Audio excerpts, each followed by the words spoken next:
بسم اللہ الرحمن الرحیم۔ السلام علیکم معزز طلباء کرام، آپ سب کیسے ہیں؟ آج ہم مؤطا امام محمد کے سبق نمبر 183 کو پڑھیں گے۔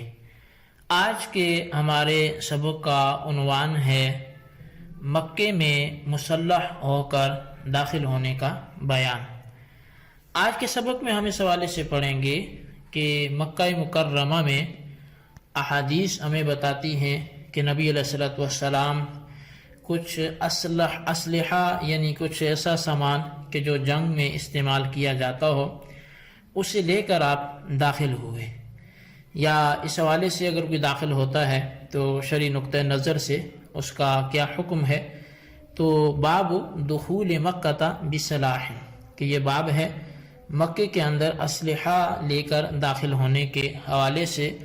امام محمد رحمۃ اللہ علیہ اس حوالے سے پہلی حدیث پاک لکھتے ہیں، اور اس باب میں ایک ہی حدیث پاک ہے، اور پھر یہ کتاب الحج کے حوالے سے چونکہ آخری باب بھی ہے تو لہٰذا ہمارے تو ابھی 2 سبق ہیں، یعنی ایک تو یہ آج کا سبق اور دوسرا ہمارا سبق جو ہے وہ آئندہ بھی اس حوالے سے رہے گا، جو حرمین طیبین کی عظمت پر جو ہے وہ اس حوالے سے ہوگا۔ تو بہرحال یہاں پر امام اعظم امام ابو حنیفہ رحمۃ اللہ علیہ کے جو عظیم شاگرد ہیں امام محمد رحمۃ اللہ علیہ، آپ جو ہے پہلی حدیث پاک اس باب کی وہ لکھتے ہیں کہ اخبرنا مالک اخبرنا ابن شہاب عن انس بن مالک ان رسول اللہ صلی اللہ علیہ وسلم دخل مکة عام الفتح وعلى رأسه المغفر فلما نزعه جاءه رجل فقال له ابن خطول متعلق بأستار الكعبة قال اقتلوه۔ امام محمد رحمۃ اللہ علیہ آپ فرماتے ہیں کہ ہمیں امام مالک نے خبر دی ہے، اور امام مالک فرماتے ہیں کہ ہمیں حضرت انس بن مالک رضی اللہ عنہ سے ابن شہاب نے یہ خبر دی کہ رسول اللہ صلی اللہ علیہ وسلم فتح مکہ کے سال مکہ شریف میں داخل ہوئے تو اس وقت آپ کے سر انور پر خود تھی۔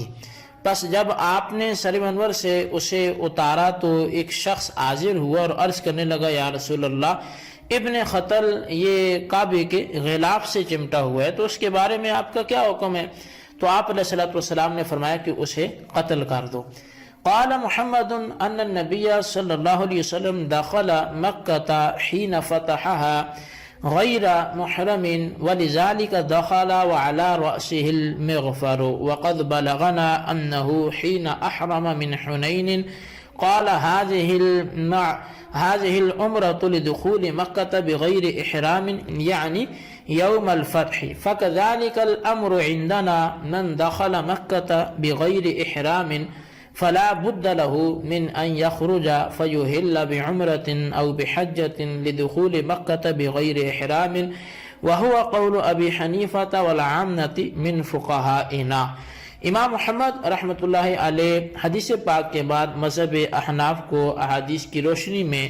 آپ ثابت کرتے ہوئے لکھتے ہیں کہ نبی اکرم صلی اللہ علیہ وسلم جب فتح مکہ کے وقت مکہ شریف میں داخل ہوئے تو آپ محرم نہیں تھے، اسی لیے آپ نے داخل ہوتے وقت سر انور پر خود جو ہے وہ پہن رکھی تھی۔ ہمیں یہ روایت پہنچی ہے کہ آپ نے حنین سے احرام باندھا اور فرمایا کہ یہ احرام عمرے کے لیے ہے، کیونکہ فتح مکہ کے دن احرام کے بغیر ہم مکہ شریف میں داخل تھے، لہٰذا ہم احناف کے نزدیک یہی حکم ہے کہ جو شخص مکہ شریف میں احرام باندھے بغیر داخل ہو تو اس کے لیے ضروری ہے کہ وہ وہاں سے باہر نکلے اور باہر جا کر عمرہ یا حج کا احرام باندھے، کیونکہ وہ مکہ شریف میں بغیر احرام کے داخل ہوا تھا۔ یہی امام اعظم امام ابو حنیفہ رضی اللہ تعالی عنہ اور ہمارے دیگر عام فقہائے کرام کا بھی قول ہے۔ تو بہرحال یہاں پہ آ کے باب کے حوالے سے جو مضمون تھا وہ مکمل ہوا۔ اس باب کے مطابق ایک مسئلہ اور اس کے ضمن میں ایک واقعہ جو ہے وہ ذکر ہوا۔ تو واقعہ یہ ہے کہ رسول اکرم صلی اللہ علیہ وسلم جب فتح مکہ کے دن مکہ شریف میں داخل ہوئے تو آپ نے احرام باندھا ہوا نہیں تھا، اور آپ اس وقت خود جو ہے وہ پہنے ہوئے تھے، اور بعض روایات میں سیاہ رنگ کا امامہ باندھا ہوا بھی آیا ہے۔ اب ان دونوں باتوں میں تطبیق دی گئی ہے، تو بہرحال یہ دونوں باتیں آپ کے احرام باندھے ہوئے نہ ہونے کی دلیل ہیں، کیونکہ احرام کی حالت میں مرد کے لیے سر ڈھانپنا یہ تو ممنوع ہے، اور آپ نے سر انور پر خود یا امامہ اگر پہن رکھا تھا تو یہ اس بات کی دلیل ہے کہ آپ نے احرام نہیں باندھا ہوا تھا۔ اسی طرح آپ کے غیر محرم ہونے کی دوسری دلیل وہ امام محمد رحمۃ اللہ علیہ نے یہ ذکر فرمائی ہے کہ نبی اکرم صلی اللہ علیہ وسلم جب حنین سے واپس لوٹے تو آپ نے احرام باندھا اور عمرہ کیا، اور فرمایا کہ مکہ میں داخل ہوتے وقت جو حالت احرام نہ تھی، جو یہ باقاعدہ سے جو ہے وہ نبی علیہ الصلوۃ والسلام کے حنین سے واپس لوٹنے کے حوالے سے اس کا ذکر ہے کہ جب آپ حنین سے واپس لوٹے تو آپ نے احرام باندھا اور عمرہ کیا، اور فرمایا کہ مکہ میں داخل ہوتے وقت جو حالت احرام نہ تھی یہ عمرہ اس کے بدلے میں ہے۔ تو اب ان دونوں باتوں سے صاف ظاہر ہے کہ رسول اللہ صلی اللہ علیہ وسلم فتح مکہ کے دن غیر محرم حالت میں مکہ شریف میں داخل ہوئے تھے۔ اس صورت میں احناف نے جو مسلک اپنایا ہے، علامہ سرخسی نے المبسوط میں وہ یوں تحریر کیا ہے کہ جو شخص مکہ شریف میں داخل ہونے کا ارادہ کرے اس کے لیے میقات سے احرام باندھے بغیر گزرنا جائز نہیں ہے۔ وہ آنے والا خواہ بنیت حاجہ نہ چاہے یا تجارت و جنگ وغیرہ کے لیے مکہ شریف آنا چاہتا ہے، کیونکہ حضرت ابن شریح خزاعی رضی اللہ عنہ بیان فرماتے ہیں کہ نبی اکرم صلی اللہ علیہ وسلم نے فتح مکہ کے دن اپنے خطبے کے دوران ارشاد فرمایا کہ اللہ تعالیٰ نے جب سے زمین اور آسمان پیدا کیے ہیں اس دن سے مکہ شریف کو حرم بنا دیا ہے، مجھ سے پہلے اور بعد کسی کے لیے مکہ شریف میں جنگ کرنا یہ جائز نہیں ہے، اور میرے لیے آج کے دن کے کچھ وقت کے لیے جنگ کرنے کی حرمت اٹھا کر اسے حلال کر دیا گیا تھا۔ اب تا قیامت مکہ شریف میں جنگ کرنا یہ حرام رہے گا۔ اب رسول اللہ صلی اللہ علیہ وسلم کو مکہ شریف میں معدود و محدود وقت تک کے لیے جنگ کی رخصت ملی تھی، جس کا آپ نے خود ذکر بھی فرما دیا۔ لہٰذا اس حدیث پاک سے یہ معلوم ہوا کہ قتال کے لیے بغیر احرام کے مکہ شریف میں داخل ہونا یہ صرف نبی علیہ الصلوۃ والسلام کے ساتھ خاص تھا، یہ ان کا خاصہ ہے۔ اس خصوصیت کا اظہار اور فرق اس وقت ظاہر ہوگا